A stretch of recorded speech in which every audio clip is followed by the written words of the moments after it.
Friends, GS वाणी में आपका स्वागत है। आज हम आरओ एआरओ की क्लास में जीएस वर्ल्ड की फर्स्ट टेस्ट सीरीज लेकर आए हैं। अगर आप हमारे चैनल पर नए हैं तो हमारे चैनल को सब्सक्राइब कीजिए, जिससे कि हमारी जो भी टेस्ट सीरीज पढ़ेंगी वो आपको मिलती है। तो चलिए क्लास को स्टार्ट करते हैं। फर्स्ट क्वेश्चन है,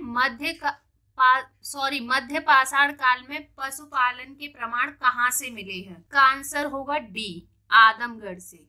चलिए इसकी व्याख्या देखते हैं। मध्य पाषाण काल के अंतिम चरण में पशुपालन के साक्ष्य भारत में आदमगढ़, होशंगाबाद मध्य प्रदेश तथा बागोर, भीलवाड़ा राजस्थान से मिले हैं। नेक्स्ट क्वेश्चन है, भारतीय उपमहाद्वीप में कृषि के प्राचीनतम साक्ष्य प्राप्त हुए हैं। कृषि के प्राचीनतम साक्ष्य कहाँ से प्राप्त हुए हैं? इसका आंसर होगा लहुरा देव से। इसकी व्याख्या देखते हैं। प्राचीनतम कृषि साक्ष्य वाला स्थल उत्तर प्रदेश के संत कबीर नगर जिले में स्थित लहुरा देव है। यहाँ से 8000 ईसा पूर्व से 9000 ईसा पूर्व के मध्य चावल के साक्ष्य प्राप्त हुए हैं। चलिए आगे देखते हैं। सिंधु सभ्यता संबंधित है। सिंधु सभ्यता किससे संबंधित है? इसका आंसर होगा आदि ऐतिहासिक युग से। सिंधु सभ्यता आदि ऐतिहासिक काल की सभ्यता है, क्योंकि यहाँ पर लेखन कला का ज्ञान तो है किंतु इतिहास निर्माण में उसका प्रयोग नहीं किया जा सकता है। 2500 ईसा पूर्व से 600 ईसा पूर्व के कालखंड को आदि ऐतिहासिक कालखंड माना जाता है। आगे बढ़ते हैं। मूर्ति पूजा का आरंभ कब से माना जाता है? इसका आंसर होगा पूर्व आर्यकाल। मूर्ति पूजा का आरंभ पूर्व आर्यकाल से माना जाता है। सिंधु सभ्यता में मूर्ति पूजा प्रचलित थी। इसके उदाहरण मोहनजोदड़ो से प्राप्त एक मोहर और सैंधवपुरा स्थलों से प्राप्त मातृ देवी की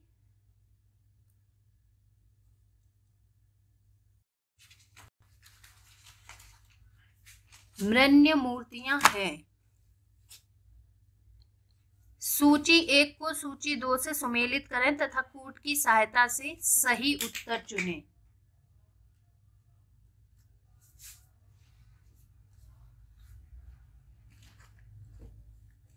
यहाँ दिया गया है हड़प्पा बस्ती और जिस नदी पर अवस्थित है वो। चलिए देखते हैं। हड़प्पा, यहाँ भोगवा नदी दिया हुआ है, ये गलत है। यहाँ दिया गया है हड़प्पा भोगवा नदी, ये गलत है। हड़प्पा कहाँ है? हड़प्पा है रावी नदी। अब नेक्स्ट है कालीबंगा घग्गर नदी। तीसरा है लोथल रावी नदी यहाँ दिया गया है, ये भी गलत है। लोथल है भोगवा नदी। सूची 1 को सूची 2 से सुमेलित करें तथा कूट की सहायता से सही उत्तर चुनें। तो चलिए देखते हैं। सूची 1 को सूची 2 से सुमेलित करते हैं। देखिए यहाँ पर दिया गया है हड़प्पा किस नदी पर स्थित है? रावी नदी पर। कालीबंगा घग्गर नदी पर स्थित है और लोथल भोगवा नदी पर स्थित है और रोपड़ सतलज नदी पर स्थित है। तो इसका सही आंसर क्या होगा? यहाँ दिया गया कूट की सहायता से इसका सही आंसर क्या होगा? डी होगा। इसका सही आंसर है डी। चलिए आगे बढ़ते हैं। निम्नलिखित वैदिक देवताओं में से किसे उनका पुरोहित माना जाता है? यहाँ पे किस है, यहाँ पे किसे होगा, किसे उनका पुरोहित माना जाता है। यहाँ पे ऑप्शन दिए गए हैं बृहस्पति, इंद्र, अग्नि और मारुत। किसे उनका पुरोहित माना जाता है? तो इसका सही आंसर होगा ए, बृहस्पति को वैदिक देवताओं का पुरोहित माना जाता था। चलिए क्वेश्चन नंबर 7 देखते हैं। क्वेश्चन नंबर 7 है हमारा, बुद्ध की मृत्यु के पश्चात प्रथम बौद्ध संगीत की अध्यक्षता की गई। कहाँ, किसके द्वारा की गई थी इनकी अध्यक्षता? प्रथम बौद्ध संगीत की अध्यक्षता किसके द्वारा की गई थी? इसका आंसर है सी, महाकश्यप द्वारा की गई थी। इसकी व्याख्या देख लेते। प्रथम बौद्ध संगीत का आयोजन बुद्ध के मृत्यु के तत्काल बाद राजगृह के सप्तपर्णी गुफा में अजातशत्रु के शासन काल में हुई थी। इसकी अध्यक्षता किसने की थी? महाकश्यप ने की थी। और किसके शासन काल में हुई थी? ये अजातशत्रु के शासन में हुई थी और महाकश्यप द्वारा इसकी अध्यक्षता की गई थी।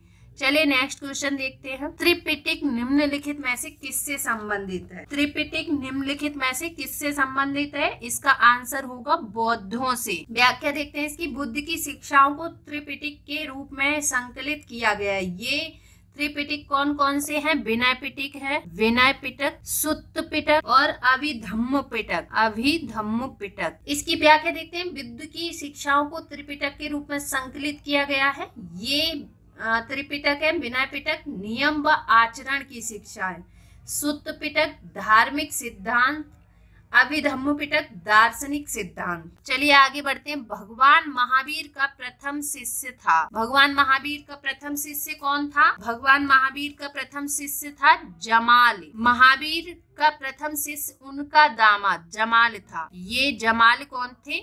दामाद थे महावीर स्वामी के। आगे बढ़ते हैं।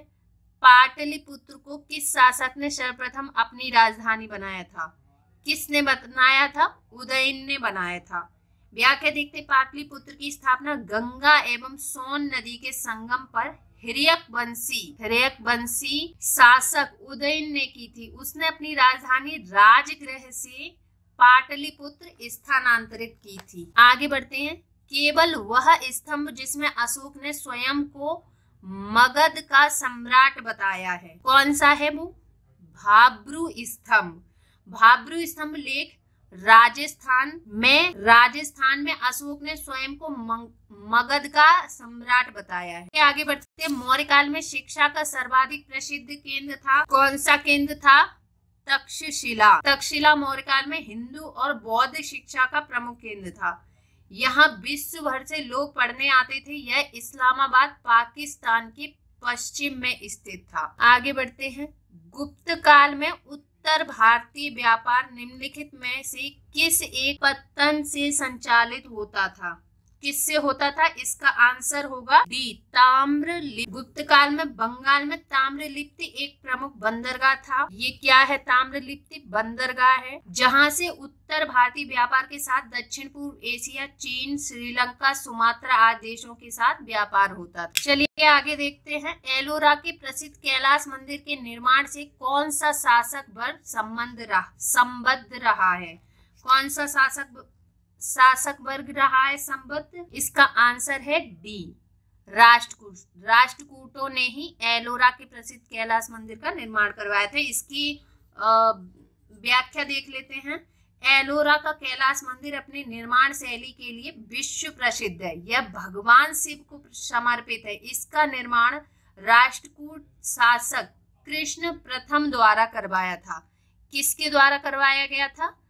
कृष्ण प्रथम के द्वारा करवाया था। अब चलिए आगे देखते हैं।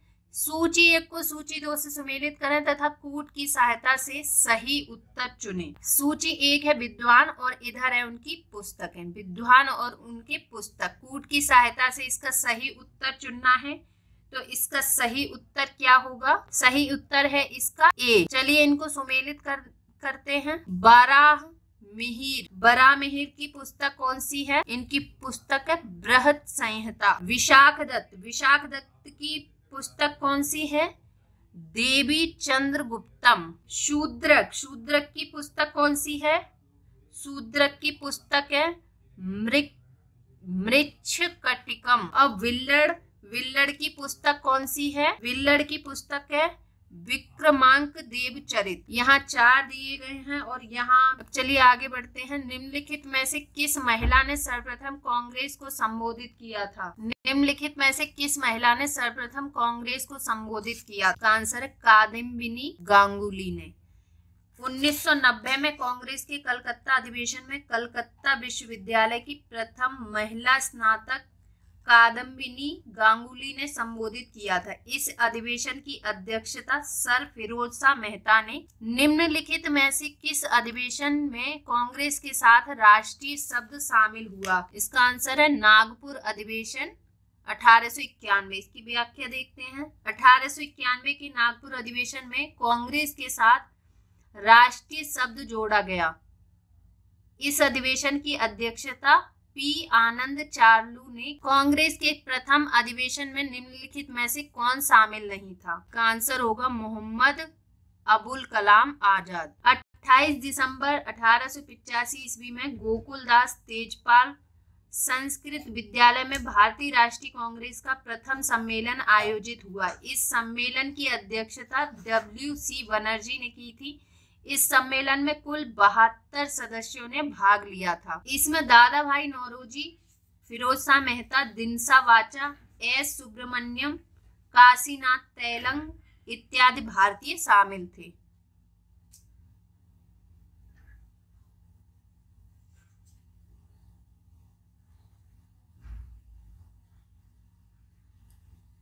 सूची 1 को सूची 2 से सुमेलित कीजिए। संगठन और उसके संस्थापक।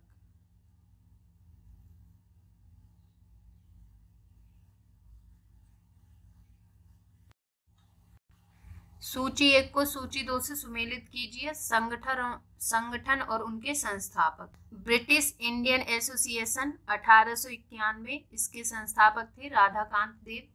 इंडियन लीग 1875, इसके संस्थापक Shishir Kumar Ghosh. East India Association 1866, इसके संस्थापक थे दादा भाई नौरोजी। लैंड होल्डर्स सोसाइटी 1838, इसके संस्थापक द्वारिका नाथ टैगोर। इसका आंसर होगा ए। की व्याख्या देख लेते हैं। इसके अतिरिक्त और भी संगठन थे। इंडियन एसोसिएशन ऑफ कलकत्ता 1876, इसके संस्थापक सुरेंद्र नाथ बनर्जी और आनंद मोहन बोस थे। पूना सार्वजनिक सभा 1870, इसके संस्थापक थे MG Ranade. Bombay presidency association 1885, इसके संस्थापक थे फिरोज शाह मेहता और बदरुद्दीन तैयबजी। मद्रास महासभा 1884, इसके संस्थापक थे MB राघवाचारी। आगे बढ़ते हैं। सुगौली की संधि हुई थी वर्ष 1815 में। सुगौली की संधि ईस्ट इंडिया कंपनी और नेपाल के राजा के बीच हुई थी। इस संधि पर 2 दिसंबर 1815 को हस्ताक्षर किए गए। नेपाल की ओर से राजा गुरु गजराज मिश्र और कंपनी की ओर से लेफ्टिनेंट कर्नल पेरिल ब्रेडसो ने हस्ताक्षर किए थे। 18वीं सदी में बंगाल में वस्त्र उद्योग के पतन के लिए उत्तरदायी कारण थे। आंसर है इसका ब्रिटेन के निर्यात करने वाले माल पर उच्च तटकर। 18वीं सदी में बंगाल में वस्त्र उद्योग के पतन के कारण निम्न हैं। ब्रिटेन को निर्यात किए जाने वाले माल पर उच्च तटकर, भारत पर मुक्त व्यापार प्रणाली को थोपना, भारत से कच्चे माल का निर्यात, भारतीय माल पर आते जाते समय कर। 1920 में निम्नलिखित में से किसने अपना नाम परिवर्तित कर स्वराज सभा रख लिया? किसने रख लिया? All India home rule league ने। 1916 ईस्वी में बाल गंगाधर तिलक के द्वारा all India home rule league की स्थापना भारत में ब्रिटिश शासन के अंतर्गत स्वशासन की मांग के उद्देश्य की गई थी। 1920 ईस्वी में all India home rule league का नाम परिवर्तित करके स्वराज सभा रखा गया। 19वीं शताब्दी के उत्तरार्ध में नव हिंदूवाद के सर्वश्रेष्ठ प्रतिनिधि थे। कौन थे? स्वामी विवेकानंद। रामकृष्ण मिशन की स्थापना स्वामी विवेकानंद ने 1896 में की थी। ये रामकृष्ण परमहंस के शिष्य थे। राजा राममोहन राय ने ब्रह्म समाज की स्थापना 1828 में की थी। बंकिम चंद्र चटर्जी ने आनंद मठ और दुर्गेश नंदिनी की रचना की थी। ईस्ट इंडिया कंपनी के द्वारा प्रथम व्यापारिक केंद्र की स्थापना कहाँ की गई? इसका आंसर है सूरत। मुगल बादशाह जहांगीर के शाही दरबार में 1609 ईस्वी में कैप्टन हॉकिंस आया और सूरत में व्यापारिक केंद्र स्थापित करने की अनुमति मांगी, किंतु पुर्तगालियों के दबाव में मुगल बादशाह ने उसे इजाजत नहीं दी थी। थॉमस बेस्ट द्वारा पुर्तगालियों पर विजय प्राप्त करने के उपरांत 1613 ईस्वी में सूरत में व्यापारिक केंद्र की स्थापना की गई थी। इसके अतिरिक्त 1500 में कालीकट में पुर्तगालियों द्वारा पहली फैक्ट्री अल्वेज क्रेबल की स्थापना की गई। 1605 में मसूलीपट्टनम में डचों द्वारा पहला व्यापारिक केंद्र खोला गया। 1664 में सूरत फ्रांसिस्को द्वारा। 1620 में त्रैंकोवर तंजौर के निकट डेनमार्क द्वारा। यूरोपीय कंपनियों के आने का क्रम व्यवस्थित कीजिए। इसका सही आंसर है ए। पहले पुर्तगाली आए, फिर अंग्रेज, फिर डच, उसके बाद फ्रांसीसी। इसकी व्याख्या देखते हैं। नए व्यापारिक मार्गों की खोज में यूरोपीय कंपनियों का भारत आने का क्रम निम्नलिखित है। पुर्तगाली आए थे 1498 में, अंग्रेज 1600 में, डच आए थे 1602 में और फ्रांसीसी 1664 में। इन कंपनियों द्वारा भारत में व्यापारिक प्रतिस्पर्धा, वर्चस्व, एकाधिकार को स्थापित करने के लिए आपसी संघर्ष में अंग्रेजों द्वारा सत्ता स्थापित किया और लगभग 200 वर्षों तक भारत को अपना उपनिवेश बनाए रखा। आगे बढ़ते हैं। राजा राममोहन राय को राजा की उपाधि किस मुगल शासक ने दी? किसने दी थी? अकबर द्वितीय ने। उत्तरवर्ती मुगल शासक अकबर द्वितीय 1806 से 1837 द्वारा राजा राममोहन राय को राजा की उपाधि प्रदान की गई थी। राजा राममोहन राय को अकबर द्वितीय ने प्रतिनिधि बनाकर ब्रिटेन के राज दरबार में आर्थिक सहायता, पेंशन संबंधी मामले की पैरवी करने के लिए ब्रिटेन भेजा था, जहां पर उनकी मृत्यु हो गई। ब्रिटेन के ब्रिस्टल शहर में उनकी समाधि बनी हुई है। सूची 1 को सूची 2 से सुमेलित करें तथा कूट की सहायता से सही उत्तर चुनें। सूची 1 को सूची 2 से सुमेलित करें तथा कूट की सहायता से सही उत्तर चुनें। लॉर्ड डलहौजी, व्यक्तिगत का सिद्धांत। लॉर्ड विलियम बेंटिक, सती प्रथा का निषेध। लॉर्ड रिपन, स्थानीय स्वशासक। लॉर्ड कर्जन, बंगाल का विभाजन। इसका आंसर होगा ए। इसकी व्याख्या देखते हैं। व्यक्तिगत का सिद्धांत डलहौजी 1848 से 1856 ईस्वी से जुड़ा है।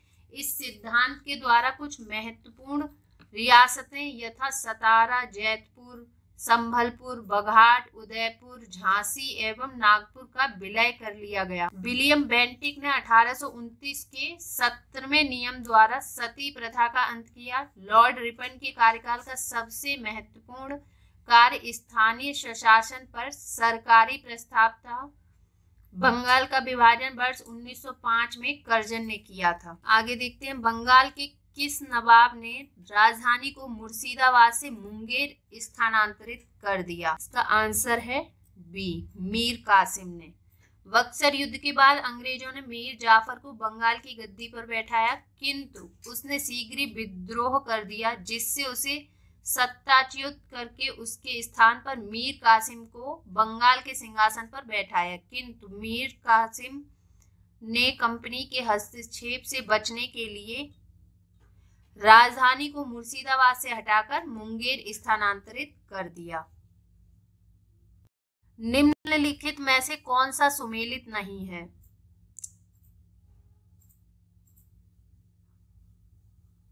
इसका आंसर है डी, चतुर्थ आंग्ल मैसूर युद्ध। यहाँ दिया हुआ है 1799 में सालाबाई की संधि, ये गलत है। सालाबाई की संधि 1782 में हुई, ये सुमेलित नहीं है, बाकी सारे सुमेलित हैं। प्रथम आंग्ल मैसूर युद्ध 1767 से 1769, मद्रास युद्ध की संधि द्वितीय आंग्ल मैसूर युद्ध 1780 से 84, मंगलौर की संधि तृतीय आंग्ल मैसूर युद्ध 1790 से 92, श्रीरंगपट्टनम की संधि। प्राचीन स्मारक संरक्षण एक्ट किस गवर्नर जनरल के कार्यकाल में पारित हुआ था? इसका आंसर है लॉर्ड कर्जन के। प्राचीन स्मारक संरक्षण अधिनियम 1904 के द्वारा लॉर्ड कर्जन ने भारत में पहली बार ऐतिहासिक इमारतों की सुरक्षा एवं मरम्मत की ओर ध्यान देते हुए 50,000 पाउंड की धनराशि का आवंटन किया। निम्नलिखित में से किस गवर्नर जनरल द्वारा सन्यासी विद्रोह को दबाया गया? Warren Hastings. 1770 के विनाशकारी बंगाल अकाल के समय अंग्रेजों की कठोर आर्थिक नीतियों के विरुद्ध मजनुम शाह, चिराग अली, मूसा शाह, अवानी पाठक और देवी चौधरानी के नेतृत्व में सन्यासियों का एक समूह ब्रिटिश साम्राज्य के खिलाफ विद्रोह कर दिया। इस विद्रोह में किसान, भूमिहीन कृषक, छोटे जमींदारों सहित विस्थापित सैनिकों का व्यापक समर्थन मिला। इस विद्रोह का दमन वॉरेन हेस्टिंग्स द्वारा किया गया।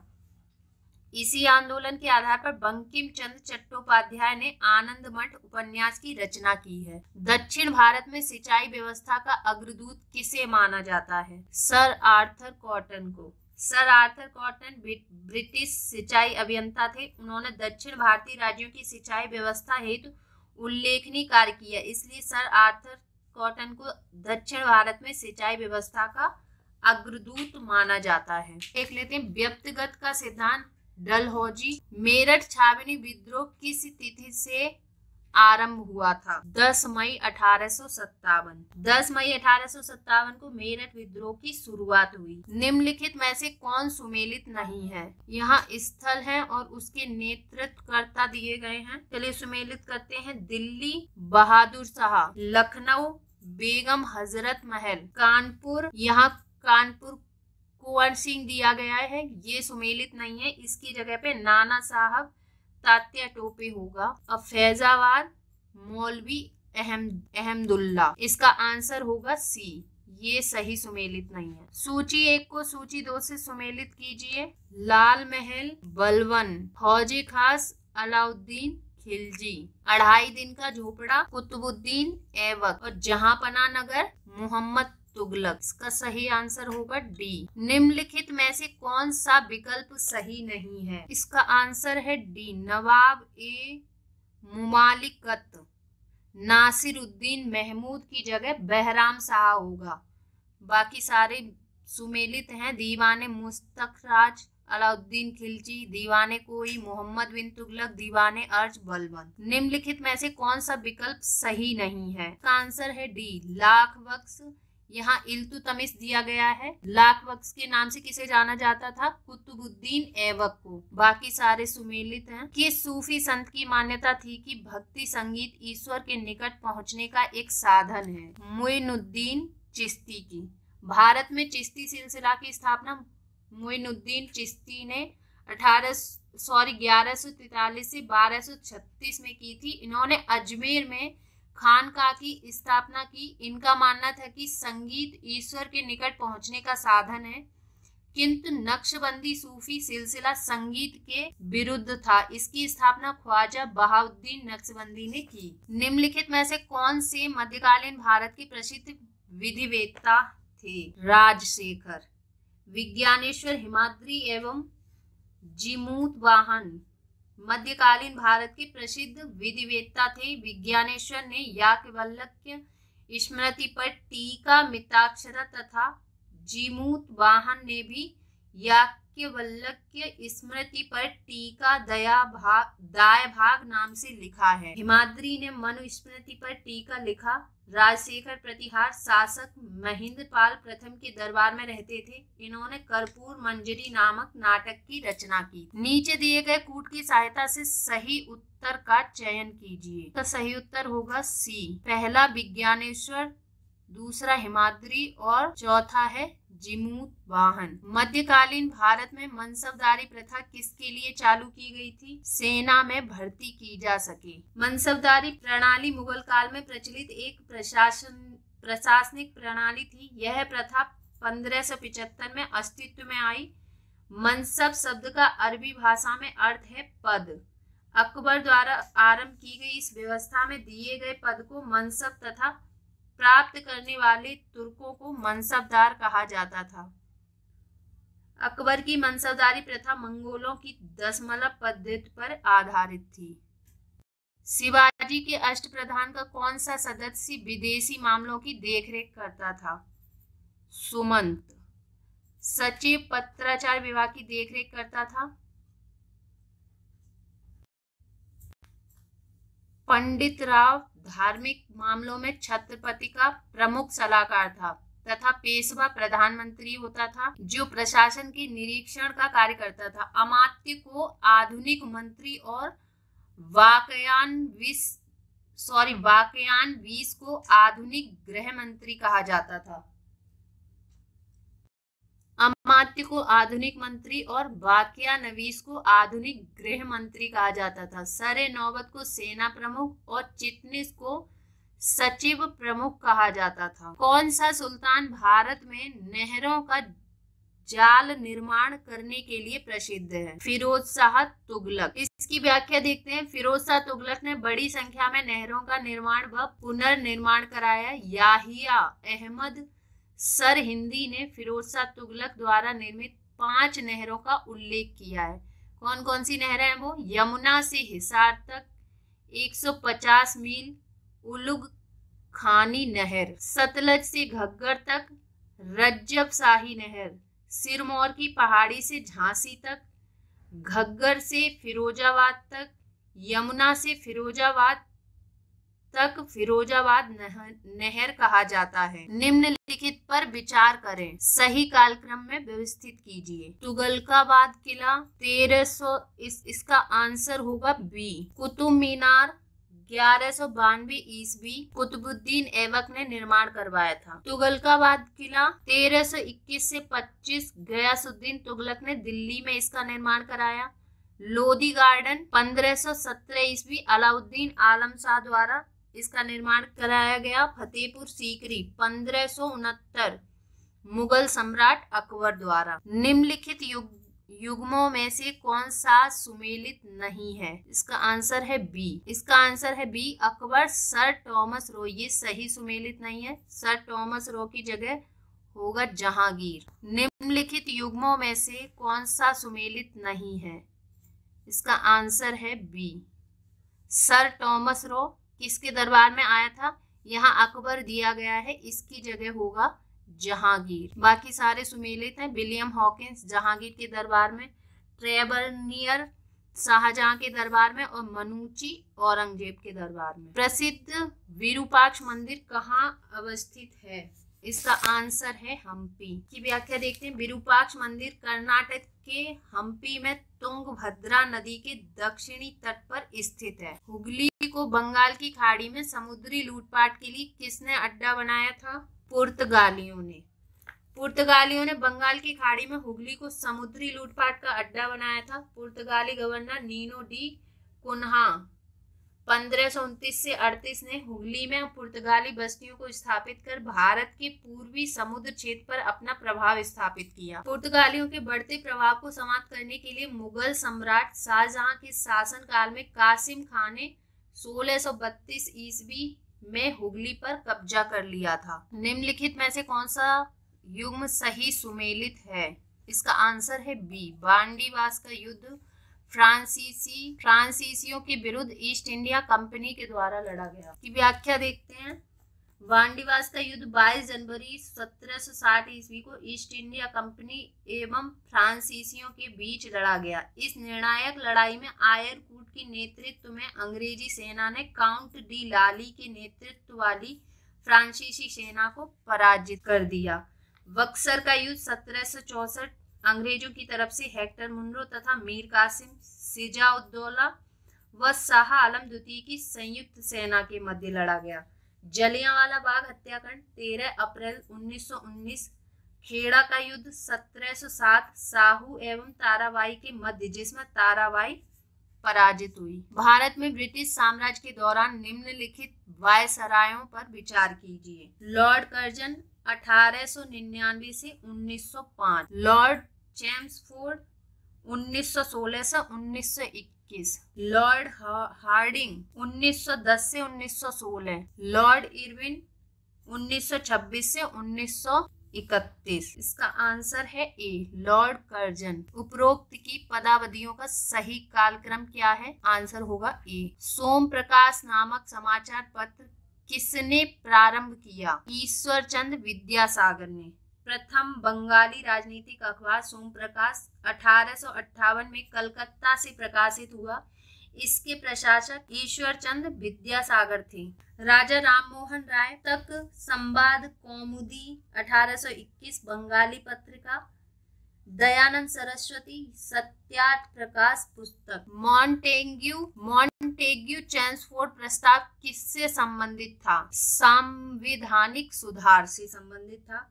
मॉन्टेग्यू चेम्सफोर्ड सुधार भारत में स्वशासी संस्थानों की स्थापना के लिए ब्रिटिश शासन द्वारा भारत में शुरू किया गया था। यह सुधार 1918 में तैयार मॉन्टेग्यू चेम्सफोर्ड रिपोर्ट में दिए गए थे और जो भारत सरकार अधिनियम 1919 का आधार बना। भारत सचिव Edwin Samuel Montagu, viceroy Lord Chelmsford. Bharat में औपनिवेशिक शासन के दौरान शैक्षणिक संस्थानों के संदर्भ में निम्नलिखित युग्मों पर विचार कीजिए। ऊपर दिए गए युग्मों में से कौन सा सही? इसका आंसर है बी, केवल 2। कलकत्ता मदरसा वॉरेन हेस्टिंग्स ने इसकी व्याख्या देख लेते हैं। बनारस का संस्कृत कॉलेज की स्थापना 1791 ईस्वी में जोनाथन डंकन ने बनारस में हिंदुओं के कानूनी, साहित्य और धर्म की समझ के लिए संस्कृत महाविद्यालय खोला। 1781 में वॉरेन हेस्टिंग्स के द्वारा कलकत्ता में फारसी और अरबी के अध्ययन के लिए कलकत्ता मदरसा की स्थापना की थी। इसी प्रकार 1800 में लॉर्ड वेलेस्ली द्वारा फोर्ट विलियम कॉलेज की स्थापना कंपनी के सिविल सेवकों को भारतीय भाषाओं और रीति रिवाजों का प्रशिक्षण देने के लिए की गई थी। मुखौटा नृत्य का संबंध निम्न में से किस नृत्य शैली से है? कथकली। मुखौटा नृत्य का संबंध केरल में प्रचलित कथकली नृत्य से है। ओडिसी नृत्य का संबंध उड़ीसा से है, जबकि कुचिपुड़ी का संबंध आंध्र प्रदेश से है। निम्न में से कौन सा सही है?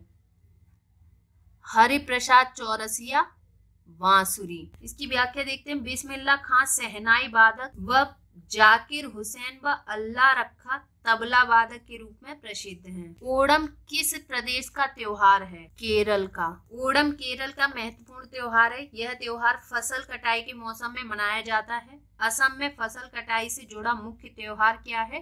बिहू। एक जनजाति जो सरहुल त्योहार मनाती है वह है मुंडा जनजाति। मुंडा जनजाति सरहुल त्योहार मनाती है। मुंडा जनजाति मुख्य रूप से छोटा नागपुर झारखंड क्षेत्र में निवास करती है। गांधी जी की विचारधारा किन किन लोगों से प्रभावित थी? उपर्युक्त सभी से, थोरो से, रस्किन से, टॉलस्टॉय से। गांधी जी को थोरो, रस्किन और टॉलस्टॉय ने सबसे अधिक प्रभावित किया। गांधी जी थोरो से सविनय अवज्ञा, रस्किन से श्रम का आदर करना सीखा तथा टॉलस्टॉय के प्रसिद्ध वाक्य ईश्वर का राज्य तुम्हारे भीतर है से काफी प्रभावित हुए। तिलक तथा एनी बेसेंट द्वारा बनाए गए होम रूल लीग को एक साथ कब मिलाया गया? 1918 में। तिलक ने अप्रैल 1916 में, एनी बेसेंट ने सितंबर 1916 में होम रूल लीग की स्थापना की। 1918 में दोनों होम रूल लीग को एक साथ मिला दिया गया। एक वर्ष के भीतर स्वराज प्राप्ति का लक्ष्य किस आंदोलन से संबंधित था? खिलाफत आंदोलन से, असहयोग आंदोलन से, सविनय अवज्ञा आंदोलन से या बारदौली सत्याग्रह से? निम्नलिखित युग्मों में से स्वराज प्राप्ति का लक्ष्य किस आंदोलन से संबंधित था? असहयोग आंदोलन की व्याख्या देखते हैं। 1 अगस्त 1920 को असहयोग आंदोलन प्रारंभ हुआ। 5 नवंबर 1920 के कांग्रेस कमेटी के अधिवेशन में गांधी जी ने असहयोग आंदोलन शुरू होने के 1 वर्ष के भीतर स्वराज प्राप्त करने का नारा दिया। निम्नलिखित युग्मों में से कौन सा एक सुमेलित नहीं है? इसका आंसर है डी, 1930 असहयोग आंदोलन। यहाँ होगा 1920। असहयोग आंदोलन 1 अगस्त 1920 को प्रारंभ हुआ था तथा चौरी चौरा घटना के बाद फरवरी 1922 में स्थगित हुआ। निम्नलिखित में से कौन स्वराज पार्टी के गठन के लिए जिम्मेदार था? चित्तरंजन दास। निम्नलिखित में से कौन स्वराज पार्टी के गठन के लिए जिम्मेदार था? भगत सिंह, चित्तरंजन दास, मोतीलाल नेहरू, जवाहरलाल नेहरू। नीचे दिए गए कूट से सही उत्तर चुनिए। इसका आंसर है बी, केवल 2 और 3, चित्तरंजन दास और मोतीलाल नेहरू। असहयोग आंदोलन की असफलता के बाद स्वराज पार्टी का गठन मार्च 1923 में चित्तरंजन दास एवं मोतीलाल नेहरू द्वारा किया गया। CR दास इसके अध्यक्ष तथा मोतीलाल नेहरू इसके महासचिव बने। किसके सुझावों पर भारतीयों को साइमन कमीशन से बाहर रखा गया? Lord Irwin. लॉर्ड इरविन के सुझावों पर भारतीयों को साइमन कमीशन से बाहर रखा गया था। साइमन कमीशन 1928 में भारत आया, जिसके विरुद्ध भारत में व्यापक विरोध प्रदर्शन हुए थे। निम्नलिखित में से कौन से वर्ष में 1928 में इंडिपेंडेंस फॉर इंडिया लीग के गठन से संबंधित था? निम्नलिखित में से कौन सा वर्ष 1928 में इंडिपेंडेंस फॉर इंडिया लीग के गठन से संबंधित था? नीचे दिए गए कूट से सही उत्तर चुनिए। नीचे दिए गए कूट से सही उत्तर चुनिए। इसका आंसर होगा 1 और 4। आंसर सी, जवाहरलाल नेहरू और सुभाष चंद्र बोस। इसकी व्याख्या देखते हैं। वर्ष 1928 में इंडिपेंडेंस फॉर इंडिया लीग का गठन जवाहरलाल नेहरू तथा सुभाष चंद्र बोस ने मिलकर किया था। इस लीग का उद्देश्य डोमिनियन स्टेटस से आगे पूर्ण स्वतंत्रता की मांग को मुखर करना था। निम्नलिखित में से कौन सा कथन महात्मा गांधी की दांडी यात्रा के विषय में असत्य है? यह पूर्णतः एक पैदल यात्रा थी। साबरमती आश्रम से आरंभ होकर इसका समापन दांडी में हुआ। इसकी शुरुआत 18 मार्च 1930 को हुई। समूची यात्रा 24 दिनों में पूरी हुई है। इसका आंसर है सी, इसकी शुरुआत 18 मार्च 1930 को हुई। 12 मार्च 1930 को गांधी जी ने दांडी मार्च शुरू किया। उन्होंने साबरमती आश्रम अहमदाबाद से 78 चुने हुए साथियों के साथ सत्याग्रह के लिए कूच किया। 24 दिनों की लंबी यात्रा पैदल के बाद निम्नलिखित में से कौन सा कथन महात्मा गांधी की दांडी यात्रा के विषय में असत्य है? तो इसका आंसर है सी, इसकी शुरुआत 18 मार्च 1930 को हुई। ये असत्य है। यहाँ होगा 12 मार्च 1930 को हुई। बाकी सब सही है। इसकी व्याख्या देख लेते हैं। 12 मार्च 1930 को गांधी जी ने दांडी मार्च शुरू किया। उन्होंने साबरमती आश्रम अहमदाबाद से 78 चुने हुए साथियों के साथ सत्याग्रह के लिए कूच किया। 24 दिनों की लंबी यात्रा के बाद 5 अप्रैल 1930 को वे दांडी पहुंचे तथा 6 अप्रैल 1930 को उन्होंने एक मुट्ठी नमक हाथ में लेकर सविनय अवज्ञा आंदोलन का श्री गणेश किया। भारतीय राष्ट्रीय आंदोलन से संबंधित निम्नलिखित घटनाओं को पढ़ें तथा घटनाओं का सही कालानुक्रम नीचे दिए गए कूट से चुने। इसका आंसर है ए। व्याख्या देखते हैं। कांग्रेस का कराची अधिवेशन 26 से 29 मार्च 1931। सुखदेव को फांसी 23 मार्च 1931। गांधी इरविन समझौता 5 मार्च 1931। द्वितीय गोलमेज सम्मेलन 7 सितंबर से 1 दिसंबर 1931। महात्मा गांधी ने अपना पहला आमरण अनशन कब प्रारंभ किया? कम्युनल अवार्ड के समय। गांधी जी ने अपना पहला आमरण अनशन 20 सितंबर 1932 को यरवदा जेल में रहते ब्रिटिश प्रधानमंत्री रैमजे मैकडोनाल्ड के सांप्रदायिक निर्णय के विरुद्ध प्रारंभ किया था। भारत की स्वाधीनता के समय महात्मा गांधी ने कांग्रेस की सदस्यता से त्यागपत्र दिया। कब दिया था? 1934 में। भारत की स्वाधीनता के समय गांधी जी कांग्रेस के सदस्य नहीं थे। 1934 में गांधी जी ने कांग्रेस की सदस्यता से इस्तीफा दे दिया था तथा वे फिर कांग्रेस के औपचारिक रूप से सदस्य नहीं बने। तथापि राजनीतिक परिदृश्यों पर उनके शक्तिशाली मार्गदर्शन का प्रभाव छाया रहा। अखिल भारतीय ट्रेड यूनियन कांग्रेस की स्थापना कब हुई? अक्टूबर 1920 में। अखिल भारतीय ट्रेड यूनियन कांग्रेस की स्थापना NM जोशी द्वारा बंबई में 31 अक्टूबर 1920 को की गई थी। इसके प्रथम अध्यक्ष लाला लाजपत राय थे, उपाध्यक्ष जोसेफ बैप्टिस्टा एवं महामंत्री दीवान चमनलाल बजाज। किसने जलियांवाला बाग हत्याकांड के विरोध में वायसराय की कार्यकारिणी परिषद की सदस्यता से इस्तीफा दिया? सर शंकर नायर ने। 13 अप्रैल 1919 को घटित जलियांवाला बाग हत्याकांड के विरोध में शंकर नायर ने वायसराय की कार्यकारिणी से इस्तीफा दे दिया था। इसी हत्याकांड के विरोध में रविंद्रनाथ टैगोर ने ब्रिटिश सरकार द्वारा प्रदान की गई नाइट या सर की उपाधि लौटा दी। खिलाफत आंदोलन को किसने प्रारंभ किया था? नीचे दिए गए कूट से सही उत्तर चुनिए। का आंसर है बी, शौकत अली, अबुल कलाम आजाद और मोहम्मद अली। खिलाफत आंदोलन प्रारंभ करने के लिए गठित कमेटी में शौकत अली, मोहम्मद अली और अबुल कलाम आजाद, हकीम अजमल खान, हसरत मोहानी तथा डॉक्टर अंसारी शामिल थे। यद्यपि खिलाफत आंदोलन प्रारंभ करने का श्रेय अली बंधुओं शौकत अली एवं मोहम्मद अली को अधिक दिया जाता है। बदरुद्दीन तैयब जी राष्ट्रीय कांग्रेस के प्रथम मुस्लिम अध्यक्ष थे। वह व्यक्ति जिसने दिल्ली के जामा मस्जिद से अप्रैल 1919 में हिंदू मुस्लिम एकता पर भाषण दिया था। स्वामी श्रद्धानंद। 1916 में कांग्रेस और मुस्लिम लीग के समझौते के पश्चात खिलाफत आंदोलन को हिंदू मुस्लिम एकता का एक सुनहरा अवसर माना गया। इस अवसर को देखते हुए स्वामी श्रद्धानंद ने दिल्ली की जामा मस्जिद के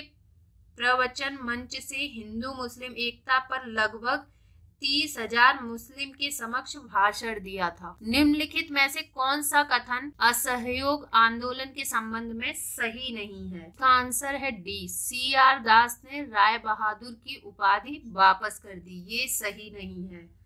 असहयोग आंदोलन के समर्थन में गांधी जी अपनी कैसर-ए-हिंद की उपाधि वापस की थी। गांधी जी ने इन्हीं को अनुकरण करते हुए जमनालाल बजाज ने अपनी राय बहादुर की उपाधि वापस कर दी थी तथा मोतीलाल नेहरू, विट्ठल भाई पटेल, राजेंद्र प्रसाद आदि ने अपनी वकालत छोड़ दी। कांग्रेस के जिस अधिवेशन में पूर्ण स्वराज का प्रस्ताव पारित हुआ उसकी अध्यक्षता की गई थी लाहौर में नेहरू द्वारा। भारतीय राष्ट्रीय कांग्रेस के लाहौर अधिवेशन की अध्यक्षता जवाहरलाल नेहरू ने की थी। इसी अधिवेशन में पूर्ण स्वराज दिवस मनाने का लक्ष्य निर्धारित किया गया। हरिजन सेवक संघ की स्थापना कब हुई? सितंबर 1932 को।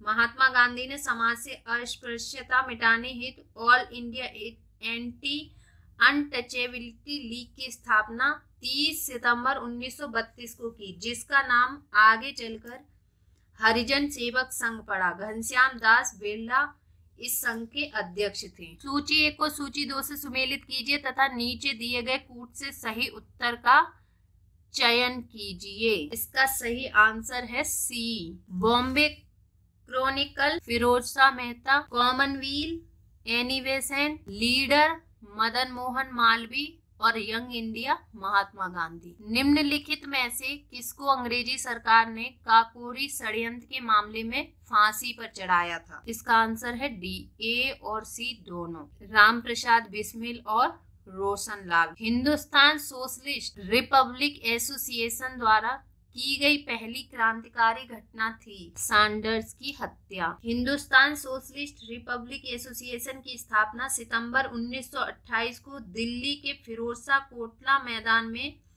चंद्रशेखर आजाद के नेतृत्व में की गई थी। लाला लाजपत राय पर लाठियों से प्रहार करने वाले सहायक पुलिस अधीक्षक सैंडर्स की 17 दिसंबर 1928 को भगत सिंह, चंद्रशेखर आजाद तथा राजगुरु द्वारा की गई हत्या इस संगठन की पहली क्रांतिकारी गतिविधि थी। सूची 1 को सूची 2 से सुमेलित कीजिए तथा नीचे दिए गए कूट से सही उत्तर का चयन कीजिए। तो सही आंसर है बी, स्वराज पार्टी, CR दास, गदर पार्टी, लाला हरदयाल, अभिनव भारत, VD सावरकर, पंजाब नौजवान सभा, भगत सिंह। जयप्रकाश नारायण किस आंदोलन से जुड़े हुए थे? भारत छोड़ो आंदोलन से।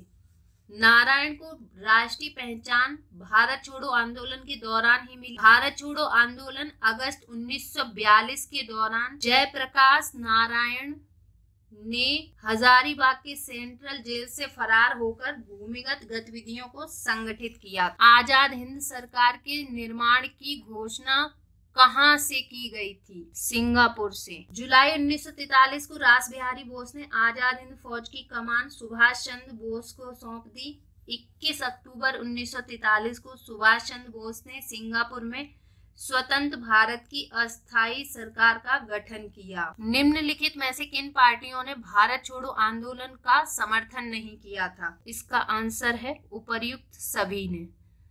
Communist party of India, Hindu Mahasabha, Muslim league. Bharat छोड़ो आंदोलन 9 अगस्त 1942 को महात्मा गांधी के नेतृत्व में प्रारंभ किया गया था। Hindu Mahasabha, CPI, Unionist Party of Punjab तथा मुस्लिम लीग ने भारत छोड़ो आंदोलन का समर्थन नहीं किया था। हाल ही में ऑस्ट्रेलियन ओपन 2022 में महिला सिंगल्स वर्ग का खिताब किसने जीता है? एशले बार्टी ने।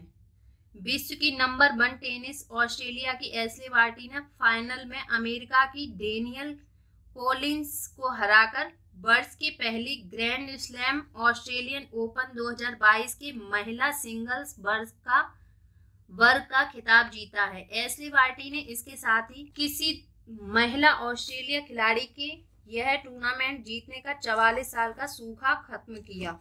बार्टी से पहले 1978 में ऑस्ट्रेलिया की क्रिस ओ'नील ने महिला सिंगल्स का खिताब जीता था। संयुक्त नौसैनिक अभ्यास चिरू 2022 किन 3 देशों के बीच आयोजित हुआ था? रूस, चीन और ईरान। रूसी, चीनी और ईरानी नौसेना के मध्य ओमान की खाड़ी में नौसैनिक अभ्यास चिरू 2022 का आयोजन हुआ। इस युद्ध अभ्यास का मुख्य उद्देश्य तीनों देशों की नौसेनाओं के बीच व्यावहारिक सहयोग को गहरा करना था। निम्नलिखित कथनों पर विचार कीजिए तथा उपर्युक्त कथनों में से कौन सा कथन सही है? इसका आंसर होगा बी, केवल 2। राष्ट्रीय महिला आयोग की अध्यक्ष रेखा शर्मा हैं, ये सही है। प्रधानमंत्री नरेंद्र मोदी ने 31 जनवरी 2022 को वीडियो कॉन्फ्रेंसिंग के जरिए 30वें राष्ट्रीय महिला आयोग NCW के स्थापना दिवस कार्यक्रम में भाग लिया। राष्ट्रीय महिला आयोग की अध्यक्ष रेखा शर्मा हैं। राष्ट्रीय महिला आयोग का गठन जनवरी 1992 में राष्ट्रीय महिला आयोग अधिनियम 1990 के तहत एक सांविधिक निकाय के रूप में किया गया था। NCW का उद्देश्य महिलाओं की संवैधानिक और कानूनी सुरक्षा को सुनिश्चित करना, उनकी शिकायतों का निवारण करना तथा महिलाओं को प्रभावित करने वाले सभी नीतिगत मामलों में सरकार को सलाह देना है। हाल ही में किस राज्य के होयसल मंदिर को वर्ष 2022-23 की विश्व विरासत सूची के लिए भारतीय नामांकन के तौर पर शामिल किया गया है? कर्नाटक। कर्नाटक के बेलूर, हेलविड और सोमनाथपुरा के होयसल मंदिर को वर्ष 2022-23 की विश्व विरासत सूची के लिए भारतीय नामांकन के तौर पर शामिल किया गया है। होयसल के पवित्र स्मारक 15 अप्रैल 2014 से यूनेस्को की संभावित सूची में है और भारत की प्रसिद्ध ऐतिहासिक और सांस्कृतिक विरासत के प्रतीक हैं। यूनेस्को में भारत के स्थायी प्रतिनिधि विशाल वी शर्मा ने औपचारिक रूप से होयसल मंदिरों का नामांकन यूनेस्को की विश्व धरोहर निदेशक लजारे एलोंडो। यूनेस्को में भारत के स्थायी प्रतिनिधि विशाल बी शर्मा ने औपचारिक रूप से होयसल मंदिरों का नामांकन यूनेस्को की विश्व धरोहर निदेशक लजारे एलोंडो एसोमो को सौंपा। किस राज्य की सरकार ने कन्याओं तथा महिलाओं को आत्मनिर्भर बनाने के लिए पंख अभियान की शुरुआत की है? मध्य प्रदेश सरकार ने।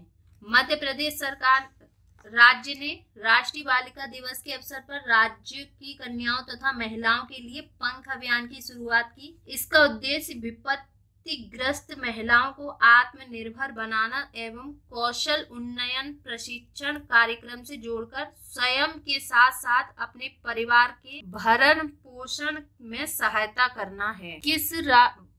भारत के किस राज्य में देश का पहला जियोलॉजिकल पार्क बनाने की घोषणा की गई है? मध्य प्रदेश। भारत का पहला भूवैज्ञानिक उद्यान मध्य प्रदेश के जबलपुर के लम्हेटा में बनेगा, क्योंकि भूगर्भीय दृष्टि से यह स्थान विश्व के महत्वपूर्ण स्थानों में से एक है। खनन मंत्रालय के अंतर्गत भारतीय भूवैज्ञानिक सर्वेक्षण द्वारा पार्क के लिए मंजूरी दी गई थी। 5 एकड़ जमीन पर 35 करोड़ रुपए के निवेश से पार्क का निर्माण किया जाएगा। हाल ही में फ्रांस के वायरोलॉजिस्ट लुक मोंटेग्नियर का निधन हो गया। इन्होंने किस वायसराय की पहचान की थी? हाल ही में फ्रांस के वायरोलॉजिस्ट लुक मोंटेग्नियर का निधन हो गया। इन्होंने किस वायरस की पहचान की? HIV virus. फ्रांस के वायरोलॉजिस्ट लुक मोंटेग्नियर का 89 साल की उम्र में निधन हो गया। 1983 में उनके नेतृत्व में टीम ने human immuno virus HIV virus की पहचान की थी, इसलिए इसके लिए उन्हें साल 2018 में नोबेल पुरस्कार से सम्मानित किया गया था। HIV के संक्रमण के कारण acquired immuno deficiency syndrome AIDS होता है, जो मानव प्रतिरक्षा प्रणाली को प्रभावित करता है। 28 फरवरी 2022 से शुरू होने वाला 45वां अंतर्राष्ट्रीय कोलकाता पुरस्कार मेले का फोकस थीम देश था। कौन सा था? बांग्लादेश। 45वां अंतर्राष्ट्रीय कोलकाता पुस्तक मेला 28 फरवरी 2022 को शुरू हुआ। इस वर्ष का फोकस थीम देश बांग्लादेश है। बंगबंधु की जन्मशती और बांग्लादेश की आजादी के 50 साल दोनों के कारण इस साल का थीम देश बांग्लादेश है। बांग्लादेश दिवस 3 और 4 मार्च को मनाया जाएगा। मेले का उद्घाटन 28 फरवरी को मुख्यमंत्री ममता बनर्जी ने किया। कोलकाता पुस्तक मेले को इंटरनेशनल पब्लिशर्स एसोसिएशन द्वारा जिनेवा में मान्यता मिली थी। भारत में पहला बुलेट ट्रेन स्टेशन 2024 कहाँ बनेगा? ये बनेगा सूरत, गुजरात में। मुंबई अहमदाबाद बुलेट ट्रेन परियोजना भारत की पहली बुलेट ट्रेन रूट होगी, जबकि सूरत शहर भारत का पहला बुलेट ट्रेन स्टेशन बनेगा। National high speed rail corporation limited इस परियोजना का निर्माण करेगा, जिसे दिसंबर 2024 तक पूरा किया जाना है। 2024 तक गुजरात में 4 स्टेशन बनेंगे। इन 4 स्टेशनों में से सूरत में तैयार होने वाला पहला स्टेशन होगा। किस राज्य सरकार ने कैंसर की रोकथाम के लिए होप एक्सप्रेस शुरू करने की घोषणा की है? महाराष्ट्र सरकार ने। महाराष्ट्र के स्वास्थ्य मंत्री के अनुसार राज्य में कैंसर की रोकथाम के लिए राज्य के प्रत्येक जिले में होप एक्सप्रेस की शुरुआत की जाएगी। उन्होंने 11 फरवरी को कोल्हापुर में एक निजी अस्पताल में देश की पहली अत्याधुनिक 3D रेडिएशन मशीन का शुभारंभ किया। राज्य के स्वास्थ्य मंत्री ने जिला योजना के माध्यम से राज्य के हर जिले में होप एक्सप्रेस शुरू करने की पहल करने का भी वादा किया। प्रत्येक वर्ष 4 फरवरी को विश्व कैंसर दिवस मनाया जाता है। कृषि और प्रसंस्कृत खाद्य उत्पाद निर्यात प्राधिकरण ने अपना 36वां स्थापना दिवस मनाया है। इसका मुख्यालय कहाँ है? इसका मुख्यालय कहाँ है? नई दिल्ली में। कृषि और प्रसंस्कृत खाद्य उत्पाद निर्यात विकास प्राधिकरण ने अपना 36वां स्थापना दिवस मनाया है। कृषि और प्रसंस्कृत खाद्य उत्पाद निर्यात विकास प्राधिकरण की स्थापना भारत सरकार द्वारा कृषि और प्रसंस्कृत खाद्य उत्पाद निर्यात विकास प्राधिकरण अधिनियम 1985 के अंतर्गत की गई थी। यह वाणिज्य एवं उद्योग मंत्रालय के अधीन कार्य करता है। प्राधिकरण का मुख्यालय नई दिल्ली में है। तुर्की के राष्ट्रपति रेचप तैयब एर्दोगन ने अपने देश का नाम बदलकर क्या रख दिया है? तुर्की के राष्ट्रपति और खुद को दुनिया में इस्लाम का सबसे बड़ा पैरोकार बताने वाले रेचप तैयब एर्दोगन ने अपने देश तुर्की का नाम बदल दिया है। अब तुर्की को तुर्की के नाम से जाना जाएगा। ऐसे में अब सभी तरह के व्यापार, अंतरराष्ट्रीय संस्थाओं और राजनयिक कार्यों के लिए तुर्की की जगह तुर्की का इस्तेमाल किया जाएगा। हाल ही में क्वाड समूह भारत, अमेरिका, ऑस्ट्रेलिया के साथ किस देश के विदेश मंत्रियों की चौथी बैठक ऑस्ट्रेलिया के मेलबर्न में आयोजित हुई? जापान। हाल ही में क्वाड समूह भारत, अमेरिका, ऑस्ट्रेलिया और जापान के विदेश मंत्रियों की चौथी बैठक ऑस्ट्रेलिया के मेलबर्न में आयोजित हुई। यह बैठक यूक्रेन को लेकर रूस और उत्तरी अटलांटिक संधि संगठन नाटो देशों के बीच बढ़ते तनाव, अफगान संकट तथा भारत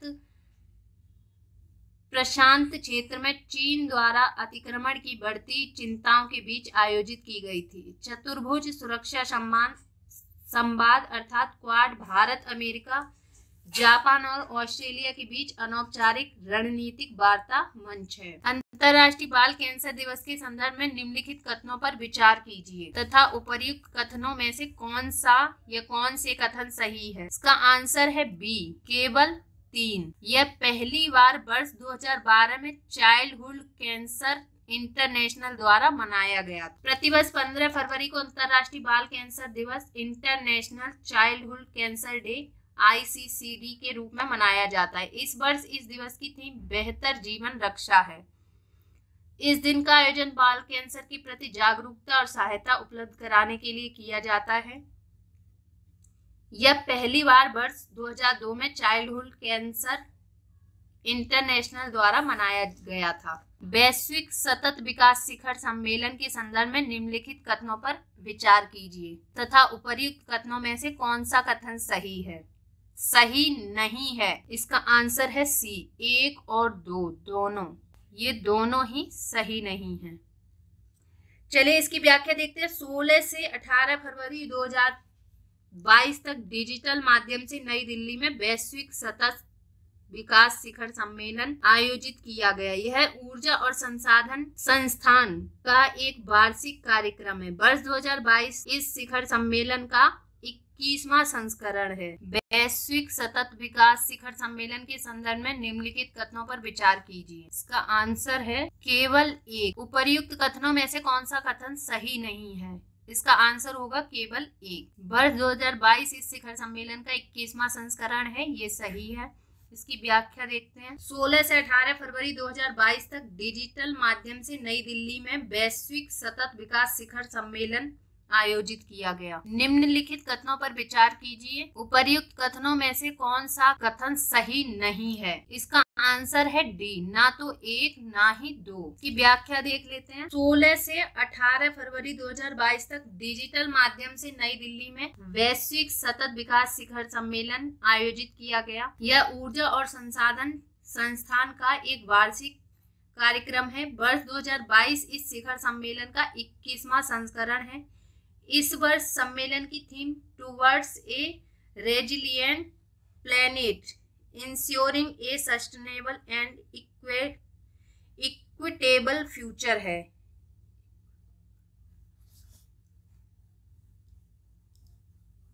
कौन सा देश नागरिक हवाई क्षेत्र में ड्रोन उड़ानों की अनुमति देने वाला दुनिया का पहला देश बन गया है? इजराइल। हाल ही में इजराइल नागरिक हवाई क्षेत्र में ड्रोन उड़ानों की अनुमति देने वाला दुनिया का पहला देश बन गया है। मानव रहित विमान UAV का उपयोग कृषि, पर्यावरण, लोक कल्याण, आर्थिक गतिविधियों और अपराध के खिलाफ लाभ के लिए किया जाएगा। हर्मीस स्टारलाइनर ड्रोन जिसका पंख 17 मीटर है और वजन 1.6 टन है, लगभग 7600 मीटर की ऊंचाई पर 36 घंटे तक उड़ सकता है और अतिरिक्त 450 kilogram electro optical thermal radar और अन्य पेलोड ले जा सकता है। भारतीय नौसेना ने अपनी युद्धपोत INS विशाखापत्तनम से 18 फरवरी 2022 को समुद्र में किस सुपरसोनिक क्रूज मिसाइल का सफल परीक्षण किया? ब्रह्मोस मिसाइल का। भारतीय नौसेना ने अपनी युद्धपोत INS विशाखापत्तनम से 18 फरवरी 2022 को समुद्र में ब्रह्मोस सुपरसोनिक क्रूज मिसाइल का सफल परीक्षण किया। ब्रह्मोस भारतीय नौसेना के युद्धपोतों की मुख्य हथियार प्रणाली है और इसे इसके लगभग सभी सतही प्लेटफॉर्म पर तैनात किया गया है। यह मिसाइल 400 किलोमीटर तक का लक्ष्य भेदने में सक्षम है। इसे भारत तथा रूस के संयुक्त प्रयास से विकसित किया गया है। निम्नलिखित कथनों पर विचार कीजिए। उपर्युक्त कथनों में से कौन सा कथन सही है? इसका आंसर है ए, केवल ए। केंद्र सरकार ने राष्ट्रीय उच्चतर शिक्षा अभियान योजना को 31 मार्च 2026 तक जारी रखने की मंजूरी दे दी है। राष्ट्रीय उच्चतर शिक्षा अभियान अक्टूबर 2013 में शुरू की गई केंद्र प्रायोजित योजना है जिसका उद्देश्य पूरे भारत में उच्च शिक्षा संस्थानों को रणनीतिक वित्त पोषण प्रदान करना है। कौन सा देश भारत का यूपीआई सिस्टम अपनाने वाला विश्व का पहला देश बन गया है? नेपाल। यह नेपाल की अर्थव्यवस्था को डिजिटल बनाने में महत्वपूर्ण भूमिका अदा करेगा। हाल ही में भारतीय राष्ट्रीय भुगतान निगम एनपीसीआई की अंतर्राष्ट्रीय शाखा इंटरनेशनल पेमेंट्स लिमिटेड ने नेपाल में यूपीआई सेवाएं प्रदान करने के लिए गेटवे पेमेंट सर्विस जीपीएस और मनम इंफोटेक के साथ समझौता किया है। गेटवे पेमेंट सर्विस नेपाल में अधिकृत भुगतान प्रणाली ऑपरेटर है। मनम इंफोटेक नेपाल में यूनिफाइड पेमेंट्स इंटरफेस यूपीआई को तैनात करेगा। Vikram Sarabhai children innovation centre का शुभारंभ किस राज्य में किया गया? गुजरात में। गुजरात में Vikram Sarabhai children innovation centre VSCIC का शुभारंभ किया गया। यह इनोवेशन सेंटर राज्य में बच्चों की नवीन क्षमताओं की पहचान, पालन पोषण और नवाचारों को प्रोत्साहित करेगा।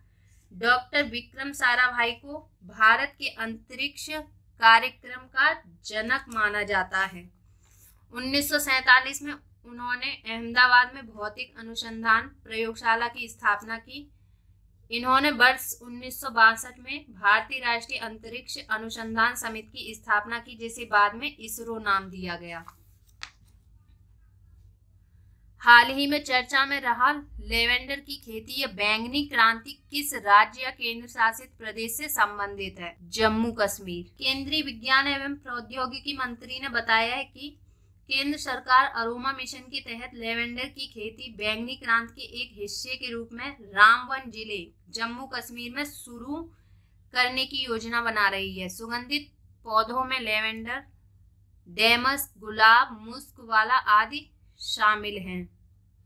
यह क्रांति आयातित सुगंधित तेलों से घरेलू किस्मों की ओर बढ़ते हुए घरेलू सुगंधित फसल पर आधारित कृषि अर्थव्यवस्था को समर्थन देने के लिए शुरू की गई है। चर्चा में रही एंटोनिया, येलेनिया और जेनेप क्या है? इसका आंसर है सी, तूफान।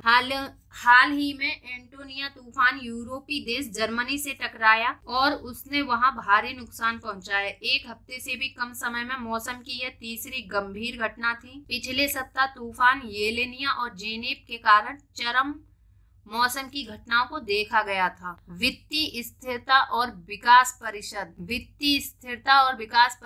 FSDC के संदर्भ में कौन सा सही नहीं है? इसका आंसर है सी, इसकी अध्यक्षता वित्त मंत्री द्वारा की जाती है। बाकी ये सही है। 22 फरवरी 2022 को मुंबई में FSDC की 22वीं बैठक आयोजित की गई थी।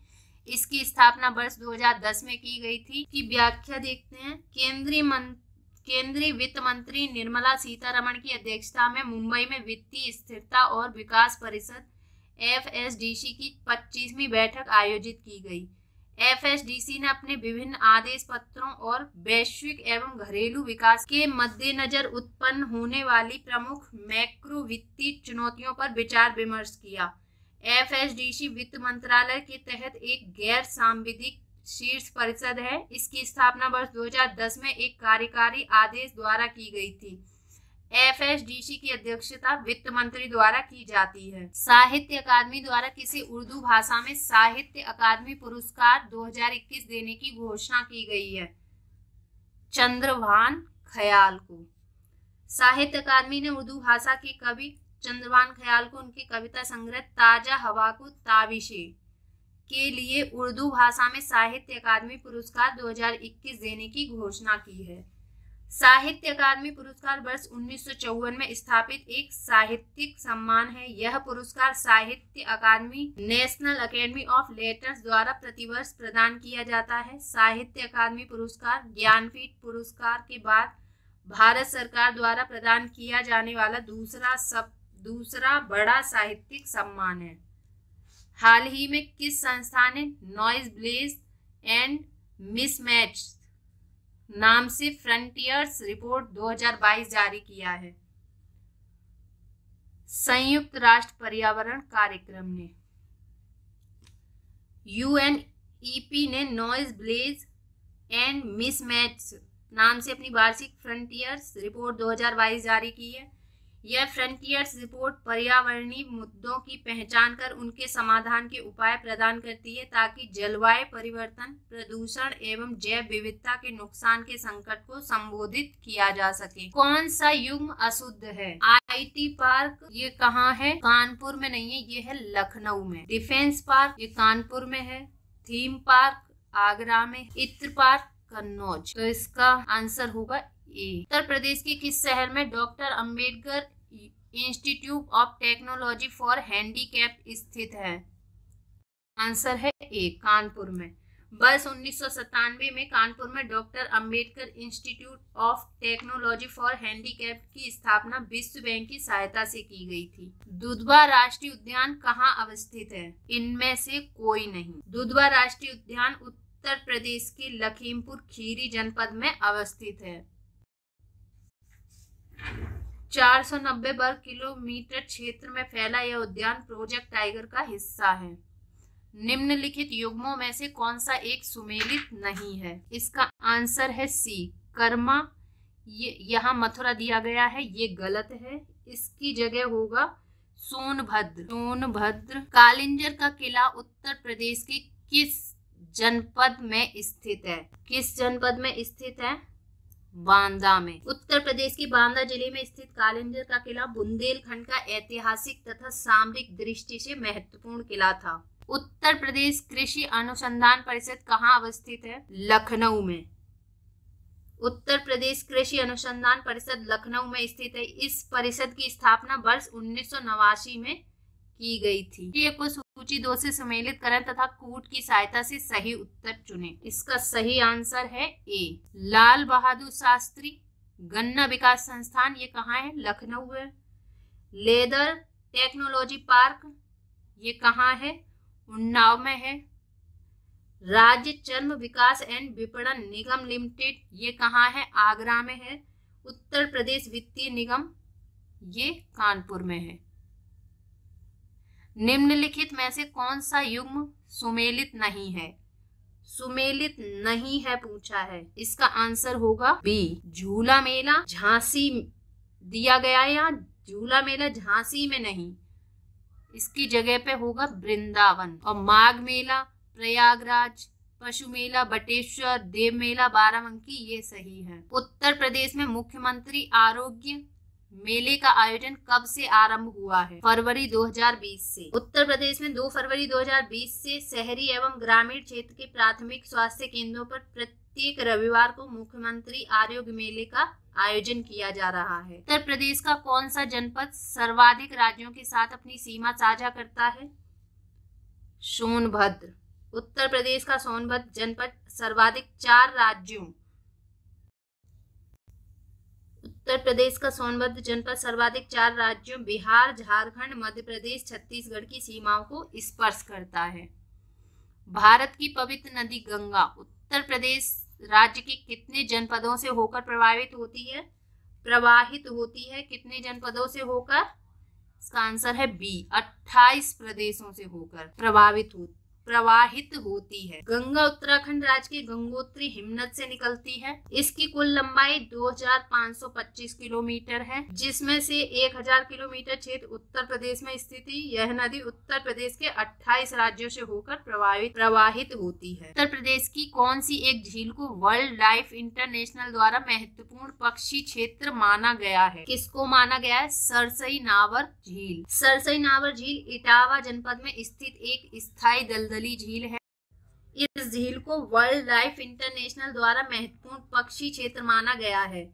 यह झील सारस क्रेन की प्रसिद्ध संरक्षण स्थली है। विंध्य क्षेत्र में पाई जाने वाली मृदा का स्थानीय नाम है, क्या नाम है इसका? भोटा। मृदाएं और उनका स्थानीय नाम देख ले। जलोढ़ मृदा को आपको क्या बोला जाता है? जलोढ़ मृदा। खादर मृदा को क्या बोला जाता है? कछारी दोमट मटियार। और बांगर को उपरहार दोमट मटियार। लवड़ी व क्षारी मृदा को बोला जाता है रेह, ऊसर, बंजर, कल्लर और थुर। बुंदेलखंड की लाल मृदा को पड़ुआ राकर। बुंदेलखंड की काली मृदा मार, कावर, रेगुर। विंध्य क्षेत्र की मृदा भोटा। उत्तर प्रदेश का कौन सा जनपद सर्वाधिक वर्षा प्राप्त करता है? इसका आंसर है डी, गोरखपुर। उत्तर प्रदेश में सर्वाधिक वर्षा गोरखपुर में होती है, जबकि सबसे कम वर्षा मथुरा में होती है। सबसे कम वर्षा मतलब कहाँ होती है? सबसे कम वर्षा मथुरा में होती है। उत्तर प्रदेश की सबसे पुरानी नहर है, कौन सी है? पूर्वी यमुना नहर। पूर्वी यमुना नहर उत्तर प्रदेश की सबसे पुरानी नहर है। इस नहर का निर्माण 1830 में मुगल शासक शाहजहां द्वारा करवाया गया था। इस नहर की कुल लंबाई 1440 किलोमीटर है। इसका निर्माण कब करवाया गया था? 1830 में। उत्तर प्रदेश के प्रथम लोकायुक्त थे, कौन थे? इनमें से कोई नहीं। न्यायमूर्ति विशंभर दयाल। प्रथम लोकायुक्त कौन थे उत्तर प्रदेश के? न्यायमूर्ति लोका दयाल, न्यायमूर्ति विशंभर दयाल, ये उत्तर प्रदेश के प्रथम लोकायुक्त थे। इनका कार्यकाल 14 सितंबर 1977 से 13 सितंबर 1982 तक था। उत्तर प्रदेश के वर्तमान लोकायुक्त कौन है? न्यायमूर्ति संजय मिश्रा हैं, ये वर्तमान लोकायुक्त हैं। उत्तर प्रदेश में किसान बही योजना की शुरुआत कब हुई थी? कब हुई थी? 1992 में। उत्तर प्रदेश में किसान बही योजना की शुरुआत 1992 में हुई। भू स्वामित्व का यह प्रमाण खेती योग्य जमीन की खरीद बिक्री के लिए अनिवार्य है, जिसमें किसान बही के नाम से एक प्रमाण पत्र तहसील से जारी किया जाता है। कौन सा युग्म सही सुमेलित है? इसका आंसर है A, transformer factory Jhansi. Hindustan Aeronautics Limited, ये कहाँ है? यहाँ कानपुर दिया गया है, ये लखनऊ में है। तेल शोधक कारखाना, ये मथुरा में है। मॉडर्न बेकरी, ये कानपुर में है। नया सवेरा योजना का संबंध है श्रमिक बच्चों को बाल श्रम से मुक्त कराने से। श्रमिक बच्चों को बाल श्रम से मुक्त कर उनके सामाजिक, शैक्षणिक तथा नैतिक विकास हेतु जून 2017 में श्रम विभाग उत्तर प्रदेश द्वारा नया सवेरा योजना आरंभ किया गया। इस योजना के प्रभावी क्रियान्वयन हेतु ब्लॉक स्तर पर बाल अधिकार संरक्षण समिति तथा जिला स्तर पर जनपदीय बाल श्रम उन्मूलन समिति का गठन किया गया है। केंद्रीय पक्षी अनुसंधान संस्थान कहाँ स्थित है? बरेली में। केंद्रीय पक्षी अनुसंधान संस्थान की स्थापना नवंबर